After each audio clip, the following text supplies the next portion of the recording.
Di HPRA terdapat foto si Joan Huang yang tengah jongkok dan kaki serta tangan yang terikat dengan wajah ketakutan.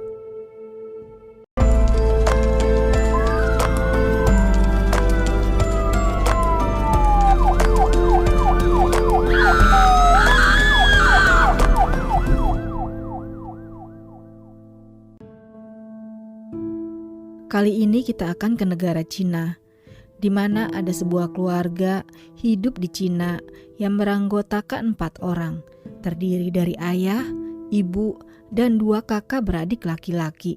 Salah satunya ada yang bernama Su Jian Huang. Su Jian Huang dan saudara laki-lakinya yang bernama Jian Fei diketahui hanya memiliki selisih sekitar 2 tahun. Keluarga Su Jian Huang disebut memiliki status finansial yang bisa dibilang cukup baik. Ayahnya bernama Su Jinlai. Dia cukup memperhatikan kehidupan anak-anaknya, terutama pendidikannya.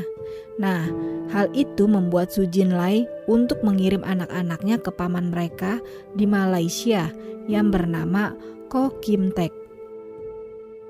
Hingga akhirnya pada tahun 2002, Jian Fei yang berusia 14 tahun serta sang adik yang bernama Su Jian Huang yang berusia 12 tahun terbang dari Cina ke Malaysia. Setelah sampai di Malaysia, keduanya sekolah di sekolahan bertaraf internasional dan juga tinggal di sebuah villa luas milik Uncle Koh yang bertempat di Ampang Hilir, Kuala Lumpur. Diketahui, Uncle Koh merupakan seorang direktur untuk sebuah perusahaan pialang saham atau broker di Malaysia.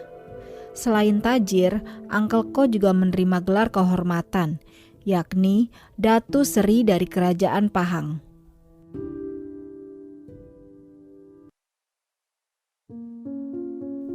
Pada 2003, Jian Fei memutuskan untuk kembali ke Cina. Sementara Su Jian Huang tetap melanjutkan pendidikannya dengan baik hingga suatu kejadian tragis terjadi.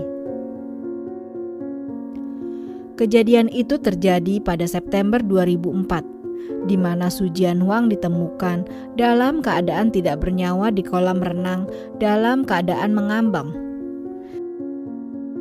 Tidak hanya itu, tubuh Su Jian Huang saat ditemukan adalah kaki dan tangan terikat menjadi satu. Hal ini membuat banyak masyarakat gempar dan menganggap jika apa yang menimpa Su Jian Huang adalah pembunuhan berencana. Saat dilakukan pemeriksaan oleh ahli forensik, ditemukan pula 23 luka di sekujur tubuh Su Jian Huang, mulai dari lebam di jidat hingga bibir, serta goresan di lengan tangannya.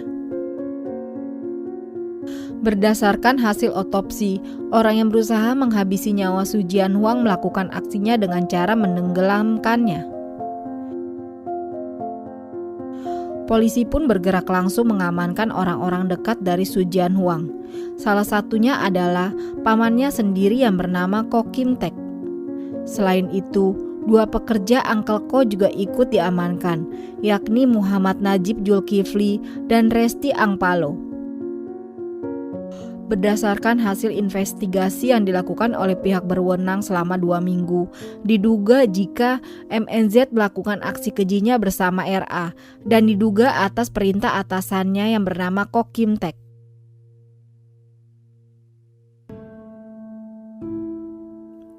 MNZ dan RA diduga menghabisi nyawa Su Jian Huang di jam 11 malam pada 26 September 2004 hingga pukul 3:30 pagi keesokan harinya. Hal ini diperkuat ketika ditemukan foto-foto di HP RA hanya beberapa jam ketika Su Jian Huang kehilangan nyawa. Di HPRA terdapat foto si Joan Huang yang tengah jongkok dan kaki serta tangan yang terikat dengan wajah ketakutan.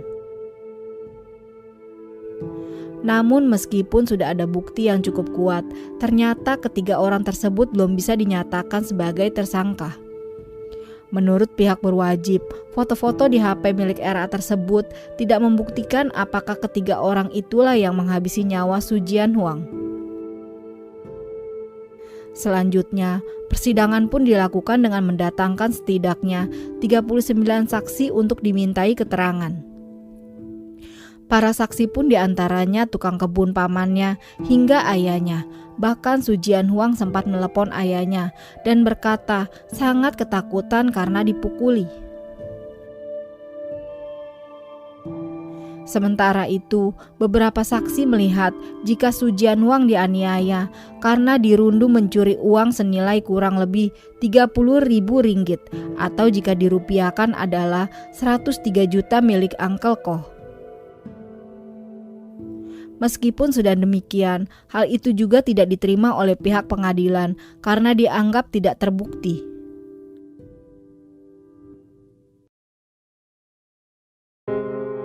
Keluarga Huang pun menduga jika kematian Su Jianhuang bukan hanya soal mencuri uang, melainkan ada hal lain yang diketahui Su Jianhuang yang seharusnya tidak diketahui.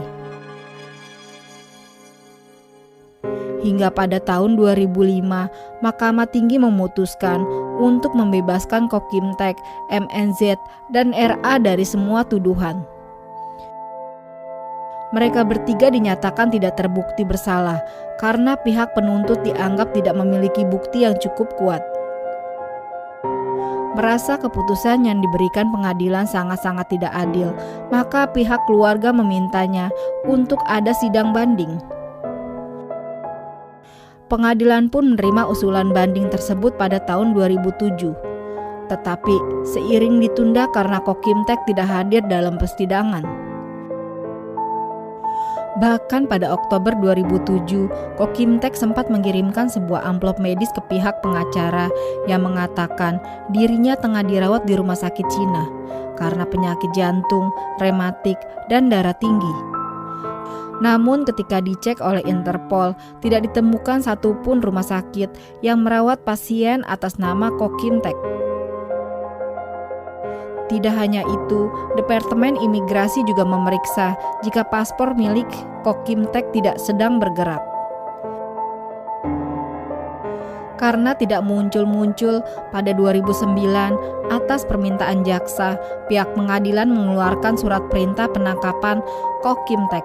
Setahun kemudian, tepatnya pada tahun 2010, pengadilan membatalkan surat perintah penangkapan karena Koh Kim Taek tidak ditemukan. Hingga saat ini tidak diketahui siapa sosok di balik kematian Su Jianhuang dan Koh Kim Taek juga tidak ditemukan.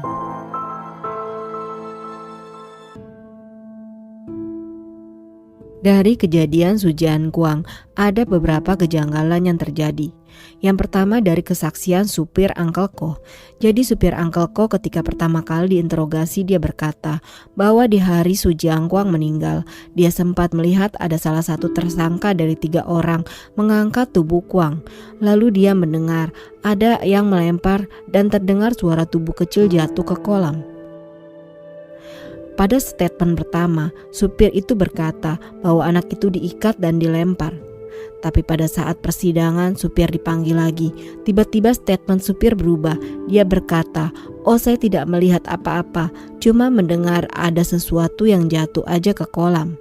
Dia berkata, dia tidak bisa melihat, soalnya kolam renangnya terhalang tembok, jadi saya tidak bisa melihat apa-apa. Setelah statement kedua itu, supir dijadwalkan untuk memberikan kesaksian lagi di persidangan. Tapi si supir ini tidak pernah datang ke persidangan. Dia menghilang dan tidak bisa dihubungi lagi. Kejanggalan kedua terlihat pada ART Koh. ART Koh yang bernama Fang Sujin, keluarga negaraan Cina. Fang ini dianggap jadi salah satu saksi kunci. Waktu dilihat di TKP ditemukan paspor Fang yang ternyata udah overstay lebih dari 2 tahun. Dia tidak punya visa, tapi bisa tinggal di rumah Uncle Koh. Akhirnya ART dihukum penjara selama 10 bulan, sebelum akhirnya dideportasi. Dia dideportasi langsung tanpa memberikan statement atas kematian Huang. Kejanggalan ketiga, pada 2008, Badan Anti Korupsi Malaysia mengatakan bahwa mereka menangkap satu orang ketua organisasi atas dugaan kasus suap. Orang ini mendapatkan cek sebesar 500.000 ringgit atau sekitar 1,7 miliar rupiah. Dan diketahui bahwa dia sempat dihubungi sama satu orang yang menghabisi nyawa Huang untuk menutup dan menyelesaikan kasus Huang agar tidak blow up ke publik. Kira-kira kemana Uncle Ko? Apakah Uncle Ko bersalah? Kenapa dia bisa kabur? Di mana dia sekarang? Dan apa motif Uncle Ko sampai rela melepaskan gelarnya, keluarganya, pekerjaannya, rumah mewahnya, kerabat, dan kenalannya? Kira-kira apa salah Huang sampai dia tega menghabisi nyawanya?